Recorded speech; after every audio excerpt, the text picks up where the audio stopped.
Virat breaking చూస్తున్నాం. తెలంగాణలో BRS ఎమ్మెల్యేల వ్యవహారంలో ఊహించని పరిణామాలు చోటు చేసుకుంటున్నాయి. ఖైరతాబాద్ ఎమ్మెల్యే దానం నాగేందర్కు స్పీకర్ మరోసారి నోటీసులు అందించబోతున్నట్లు తెలుస్తోంది. అయితే తాజాగా దానం నాగేందర్ ఢిల్లీకి రావడం ప్రాధాన్యత సంతరించుకుంది.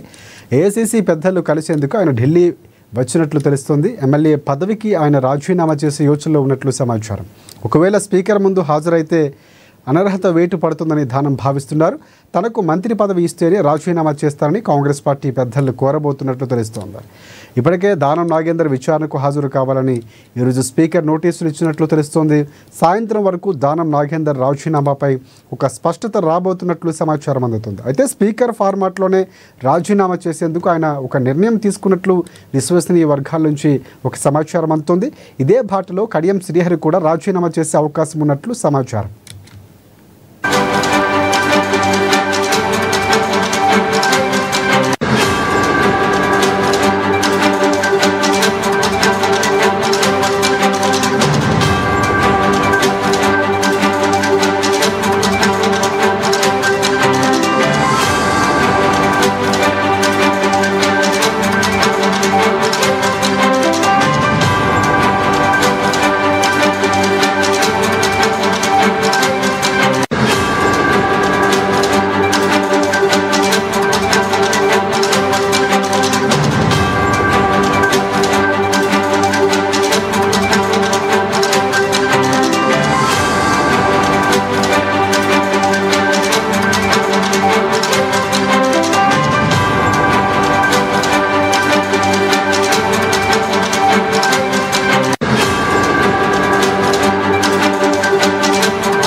రైట్, తెలంగాణ రాష్ట్ర రాజకీయాల్లో కీలక పరిణామాలు చోటు చేసుకోబోతున్నాయి. బీఆర్ఎస్ పార్టీ ఎమ్మెల్యేల వ్యవహారంలో ఊహించని పరిణామాలు చోటు చేసుకుంటున్నాయి. ఇక ఖైరతాబాద్ ఎమ్మెల్యే దానం నాగేందర్కు సంబంధించి స్పీకర్ మరోసారి నోటీసులు అందించినట్లు తెలుస్తోంది. ఆయన ఢిల్లీకి వెళ్లటం ప్రాధాన్యత సంతరించుకుంది. ఏఐసీసీ పెద్దలు కలిసేందుకు ఢిల్లీ వెళ్ళినట్లు తెలుస్తోంది. మంత్రి పదవి ఆశిస్తున్నారు, త్వరలో రాజీనామా చేయబోతున్నారు అన్నట్టు వార్తలు చాలా కీలకంగా పోతున్నాయి. ఒకవేళ రాజీనామా చేస్తే ఏ ఫార్మాట్లో చేయబోతున్నారు చాలా కీలకంగా పోతుంది. సో ఇదే జరిగితే కనుక ఉప ఎన్నికలు రాబోతున్నట్లు మనం అనుకోవచ్చు. దీనికి సంబంధించి పూర్తి అప్డేట్స్ అందించేందుకు మా ప్రతినిధి హరీష్ మనకి లైవ్లో సిద్ధంగా ఉన్నారు. సో హరీష్, చెప్పండి పూర్తి అప్డేట్స్ ఏంటి? మొన్న ఒక ఉప ఎన్నిక జరిగింది, మరొక ఉప ఎన్నిక రాబోతుంది అనుకోవచ్చా? చాలా రోజుల నుంచి దానం నాగేందర్, కడియం శ్రీహరికి సంబంధించి వార్తలు నిలుస్తున్నారు. సో ఇక్కడ ప్రధానంగా దానం నాగేందర్కి సంబంధించి ఢిల్లీ ఎందుకు వెళ్ళారు, ఏమైనా సమాచారం ఉందా? సో ఇప్పుడు స్పీకర్ ఫార్మాట్లో రాజీనామా చేసేందుకు అవకాశం ఉన్నట్లు తెలుస్తుంది. సో స్పీకర్ ఇంతకీ దానం నాగేందర్కు నోటీసులు పంపించారు వివరణ ఇచ్చేందుకు? రైట్, రైట్ రాజశేఖర్, ఏదైతే పార్టీ ఫిరాయింపులకు సంబంధించి కూడా ఇప్పుడు కీలకంగా మారబోతున్న పరిస్థితి అయితే కనిపిస్తుంది. ఎప్పుడైతే కాంగ్రెస్ పార్టీ నుంచి 10 మంది ఎమ్మెల్యేలు, బీఆర్ఎస్ పార్టీ నుంచి 10 మంది ఎమ్మెల్యేలు కాంగ్రెస్ పార్టీలోకి వచ్చిన పరిస్థితి ఉంది.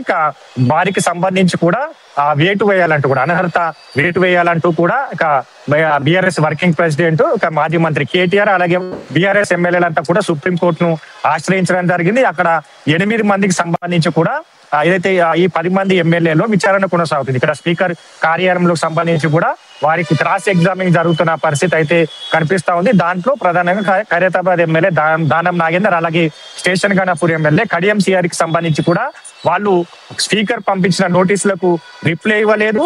ఇక మరోవైపు వీరిపైన కూడా చర్యలు తీసుకోబోతున్నట్టుగా కూడా గత కొద్ది రోజుల నుంచి కూడా వార్తలు అయితే వినిపిస్తా ఉన్న పరిస్థితి కనిపిస్తుంది. దాంతో ప్రత్యేకంగా ఖైరతాబాద్ ఎమ్మెల్యే దానం నాగేందర్ కి సంబంధించి ఆయన ఏదైతే కాంగ్రెస్ బీఆర్ఎస్ బీఫామ్ ఎమ్మెల్యే గెలిచిన తర్వాత కాంగ్రెస్ బీఫామ్ పైన సికింద్రాబాద్ పార్లమెంట్ నుంచి ఎంపీగా పోటీ చేయడం జరిగింది. ఇదే అఫిడవిట్ ను సుప్రీంకోర్టుకు సంబంధించి కూడా మాజీ మంత్రి కేటీఆర్, అలాగే బీఆర్ఎస్ ఎమ్మెల్యే పాడి కౌశిక్ రెడ్డికి సంబంధించి కూడా దానం నాగేందర్ పైన అంటే ప్రథమంగా అంటే ఫస్ట్ ఆయన పైన చర్యలు తీసుకోవాలి. ఆయన కాంగ్రెస్ లో బీఆర్ఎస్ లో కొనసాగుతూ కాంగ్రెస్ బీఫామ్ పైన ఎంపీగా పోటీ చేయడం జరిగింది. కాబట్టి వీటిని ఆధారంగా సుప్రీంకోర్టుని అందజేయడం జరిగింది. ప్రధానంగా ఇందుకు సంబంధించి కూడా గత కొద్ది రోజులుగా ఖైరతాబాద్ కి సంబంధించి కూడా ఉప ఎన్నిక రాబోతున్నట్టుగా, దానం నాగేందర్ సంబంధించి కూడా పార్టీకి నుంచి రాజీనామా చేయబోతున్నట్టుగా, ఎమ్మెల్యేకి రాజీనామా చేయబోతున్నట్టుగా కూడా వార్తలు అయితే చక్కర్లు కొట్టిన పరిస్థితి అయితే కనిపిస్తా ఉన్నది. ఇక ప్రధానంగా ఇప్పుడు సంబంధించి కూడా పార్టీ ఫిరాయింపుల ఆ కేసుకు సంబంధించి స్పీడప్ అయింది. సుప్రీంకోర్టుకు సంబంధించి కూడా మొన్న స్పీకర్ కార్యాలయాన్ని కూడా ఆదేశించడం జరిగింది. త్వరగా చర్యలు తీసుకోవాలంటూ కూడా ఆదేశించడం జరిగింది. కాబట్టి ఇక మరోసారి ఈ రోజు దానం నాగేందర్ కి మరోసారి నోటీసులు స్పీకర్ కార్యాలయం నుంచి పంపింది. దీనిపైన కూడా ఆయన స్పష్టత ఇవ్వాలి, దీనిపైన రిప్లై ఇవ్వాలి. ఈ రోజు సాయంత్రానికి సంబంధించి కూడా ఆదేశించారు. మరోవైపు ఆయన ఢిల్లీకి కూడా ఏదైతే సస్పెన్స్ అయితే కొనసాగుతున్న నేపథ్యం అయితే కనిపిస్తా ఉంది. ప్రధానంగా ఈ స్టేజ్ లో విచారణ జరుగుతున్నప్పుడు స్పీకర్ ఏవైతే నోటీసులు ఇష్యూ చేసిన తర్వాత ఇప్పుడు దానం నాగేందర్ ఢిల్లీకి వెళ్ళడం పైన కూడా చర్చ జరుగుతాయి. ఎందుకంటే ఆయన పార్టీకి రాజీనామా చేయబోతున్నట్టుగా హైకమాండ్ తో చర్చలు జరిపిన తర్వాత ఒక క్లారిటీ తీసుకొని స్పీకర్ ఏదైతే స్పీకర్ ఫార్మాట్ లో రాజీనామా చేసేందుకు సిద్ధంగా ఉన్నాయని కూడా ఒక వార్తలు వినిపిస్తా ఉన్న పరిస్థితి అయితే కనిపిస్తా ఉన్నది. కాబట్టి ఇక ఢిల్లీలో అధిష్టాన పెద్దలను కలిసే అవకాశం ఉంది. ఇక వారితో మాట్లాడిన తర్వాత ఎప్పుడైతే రాజీనామా తర్వాత మరోసారి ఉప ఎన్నిక రాబోతుంది కాబట్టి అక్కడ గెలిస్తే ఖచ్చితంగా తనకు మంత్రి పదవి ఇవ్వాలని కూడా ఆయన షరతు పెట్టినట్టుగా తెలుస్తున్న నేపథ్యం అయితే కనిపిస్తా ఉన్నది. కాబట్టి ఇప్పుడు ఒకవేళ రాజీనామాకు సంబంధించి కూడా ఈ రోజు నిర్ణయం తీసుకునే అవకాశాలు అయితే కనిపిస్తా ఉన్నాయి. మొత్తంగా గత కొద్ది రోజుల నుంచి కూడా దానం నాగేందర్ రాజీనామా చేయబోతున్నారు. ఖైరతాబాద్ కి సంబంధించిన ఉప ఎన్నిక రాబోతుంది. ఎందుకంటే ఇప్పుడు స్పీకర్ కి సంబంధించి కూడా చర్యలు తీసుకుంటే 6 ఏళ్ల వరకు మరో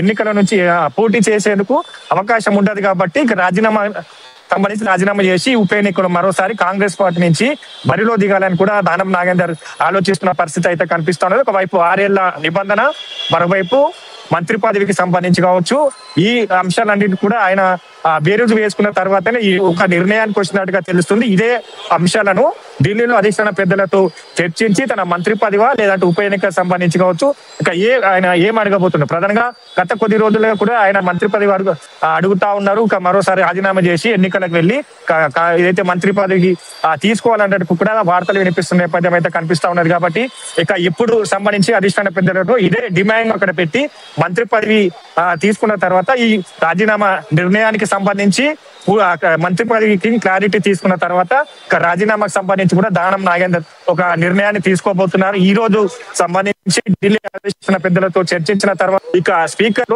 రాజీనామాకు చేసేందుకు సిద్ధమవుతారు. ఇప్పటికే హైకమాండ్ కి సంబంధించి దానం నాగేందర్ సంబంధించిన షరతులను ఏ విధంగా రిసీవ్ చేసుకుంటుంది, మంత్రి పదవి ఇస్తారా, రాజీనామాకు సంబంధించి ఇలా ముందుకెళ్తా మరి కాసేపు రాత్రి కల్లా కూడా ఒక స్పష్టత ఇచ్చే అవకాశం అయితే ఉంది. Rajasekhar, thanks for updates Harish.